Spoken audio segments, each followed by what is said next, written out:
if I ever was faced with a conflict, I would always have this internal moment where I'd think, how would this character who I think of as a moral compass react in this situation?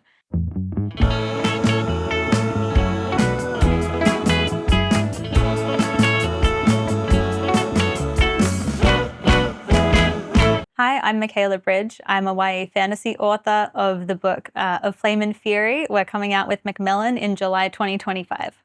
A Flame and Fury, it's a YA romantic fantasy about a young phoenix tamer and her arrogant rival who are forced to compete in dangerous F1 phoenix racing, all while trying to untangle this conspiracy that is threatening to burn their world to the ground.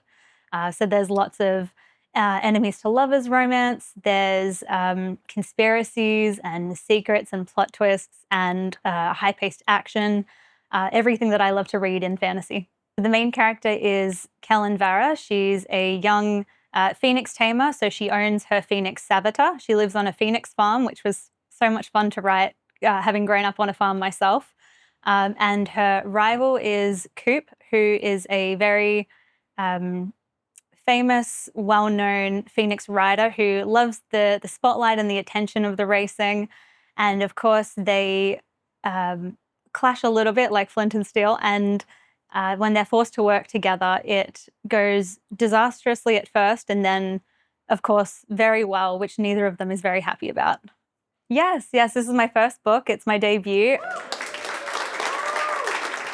I'm very lucky I get to publish it in the UK, US, and Australia. Yeah, I can't wait for everyone to read it out in the world. It's the first book I'm having published. It's not the first book I've ever written. I have a lot of other books I've written, for years, just as a hobby for myself that will never see the light of day. They were terrible. And this is the first book that I thought, hey, this really excites me, and I love it enough to go back and edit it and to revise it and to send it out to agents and publishers. So I'm very glad it's my debut, but I've always been writing for well over a decade, writing for myself because I loved it, keeping it, in a drawer in my desk, just something that I always did as a hobby.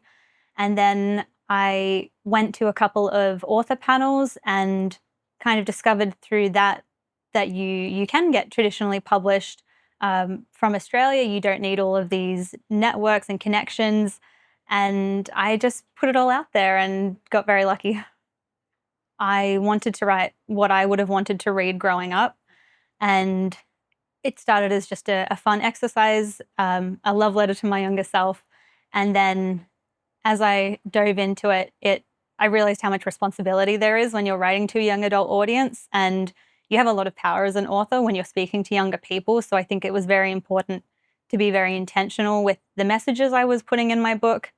And I know when I was younger, if I ever was faced with a conflict, I would always have this internal moment where I'd think, how would this character who I think of as a moral compass react in this situation? And so having that ability to guide young people in that way was really amazing. And I really wanted to be able to do that for other young people, but I also wanted to handle it very carefully. At the moment, I've still got my day job. I work as a copywriter for just a corporate day job. And I really love it. So I'm lucky that my team is amazing and very supportive of my author writing.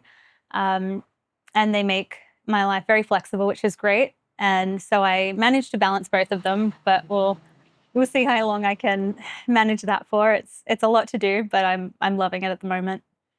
I get very bored if I write in the same place for too long. So I'm always searching for somewhere new to write at, whether it's a cafe, a library, a new community center, or just going from my desk to my kitchen counter to my couch, always something new so I never feel stale, and it just helps with the creativity flowing.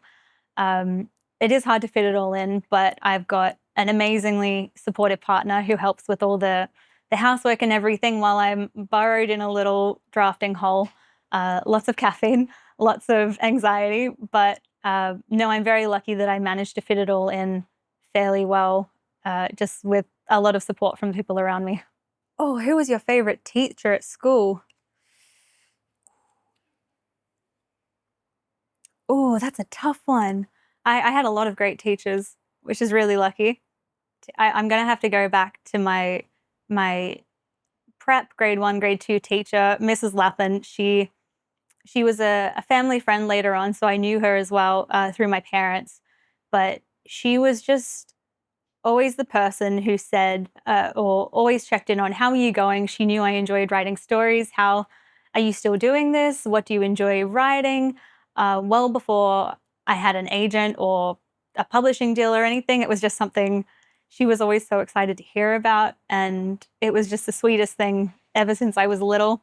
And I, wouldn't see her for a decade or so when she'd still ask. And it was so lovely just to see her down the street on our little tiny country town, and she'd ask about it, and it was just the nicest thing ever and so encouraging.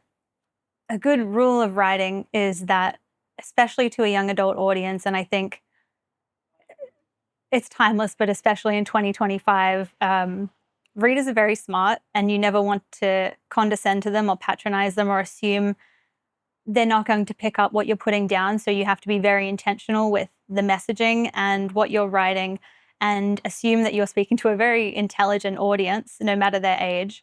And I think with the political climate, especially of 2025, it's very important that you're very intentional with using your author voice in a constructive way to tell readers they deserve to speak out as well.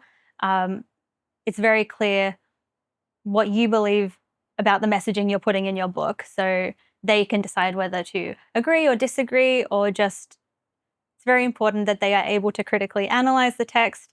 And yeah, I think it's important at any time, but especially 2025. I checked my Goodreads the other day, and I think I have about 500 books on my TBR list. So it's impossible, but it's going to continue growing. I think I'll always gravitate towards fantasy first. It's my first love.